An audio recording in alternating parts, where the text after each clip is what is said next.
जय राम जय राम जय जय राम सिया राम जय जय सिया राम।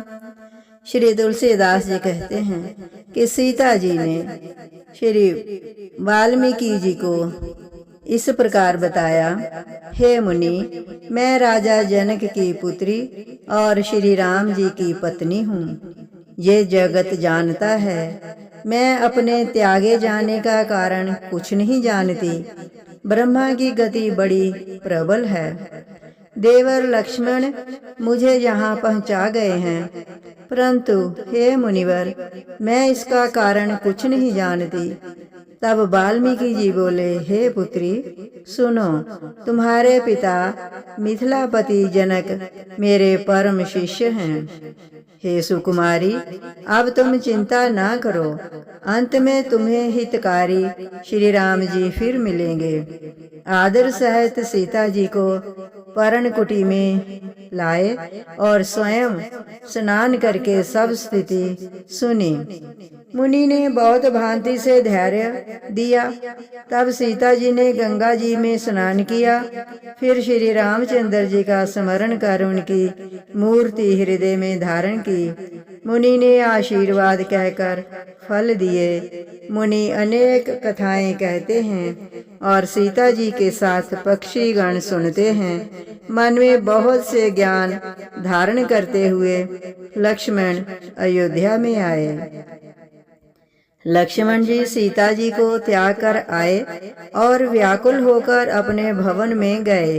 वे माता से सीता जी को दारुण दुख देने का हाल रो कर कहने लगे। सुनकर माता मूर्छित हो गईं, जैसे मणि के बिना सर्प व्याकुल हो जाता है।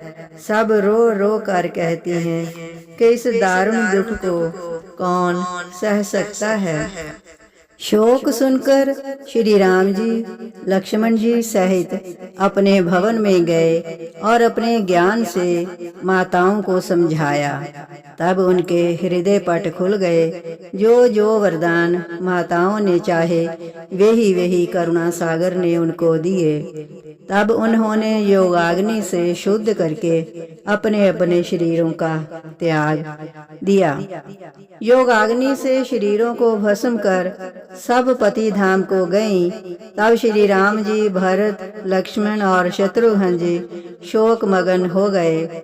श्री राम से विधि पूर्वक वेद के अनुकूल कर्म गुरु ने आदर से करवाए।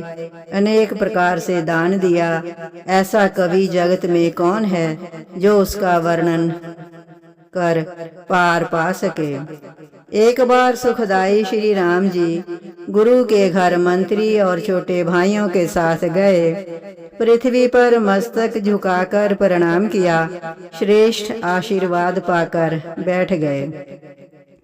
वे बोले, आपकी कृपा से मैंने अनेक एक से एक उत्तम यज्ञ किए हैं, परंतु हे नाथ, सारे पूर्ववासियों के हृदय में एक अश्वमेघ यज्ञ देखने की इच्छा है।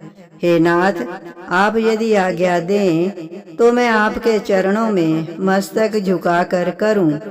ऐसे प्रीति युक्त वचन सुनकर मुनि बड़े प्रसन्न हुए और बोले, आप ऐसे नीति से युक्त वचन क्यों न कहेंगे। ब्रह्मा जी आपका मनोरथ पूर्ण करें। हे भरत, उठो और उचित प्रबंध करो। मुनि के वचन सुनकर भरत, शत्रुघ्न और लक्ष्मण जी प्रसन्न होकर घर गए। सेवक प्रजा समेत मंत्रियों को आदर से बुलाकर कहा, बाजार, गली, नगर, घर और द्वारों को मंडप बनाकर सजाओ। गुरु जी के साथ प्रभु अयोध्या में आए और सजावट देखकर बहुत प्रसन्न हुए। उन्होंने शीघ्र ही जनकपुर को दूत भेजे और अनेक राजा बुलाए। जांवंत, सुग्रीव, विभीषण, नाल, नील, द्विविद आदि अपने कुल में उत्तम व्यक्तियों को बुलाया वरुण, कुबेर, यम, काल आदि सब वहां आए जहां पर कृपालु श्री रामचंद्र जी थे। विमान पर चढ़कर सुंदर देवांगनाएं कोयल के कंठ को भी लज्जित करती हुई गा रही हैं। मुनियों के अनेक समूह आते हैं जिन्हें कृपा निधान श्री रामचंद्र जी सुंदर डेरे देते हैं। चंद्रमा, सूर्य, हरि, महादेव, ब्रह्मा, सनकादिक मुनि आदि परम अनादि देवता भी आए। विश्वामित्र के साथ 7000 अपनी इच्छा अनुसार विचरने वाले मुनिगण भी आए। फिर पराशर, भृगु, अंगिरा, नारद, व्यास, अगस्त्य और देवता सहित पुलस्त्य जी आदि सब मुनियों के समूह आए।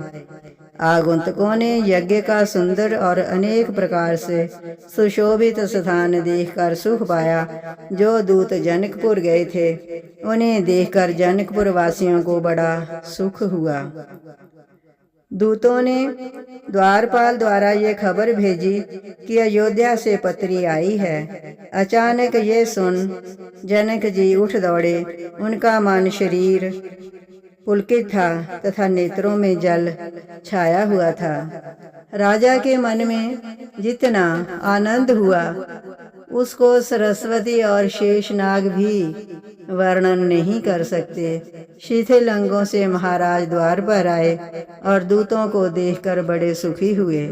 वे बोले, श्री रामचंद्र जी और भाइयों की कुशल कहो। गद गद कंठ से उनसे कुछ कहा नहीं जाता।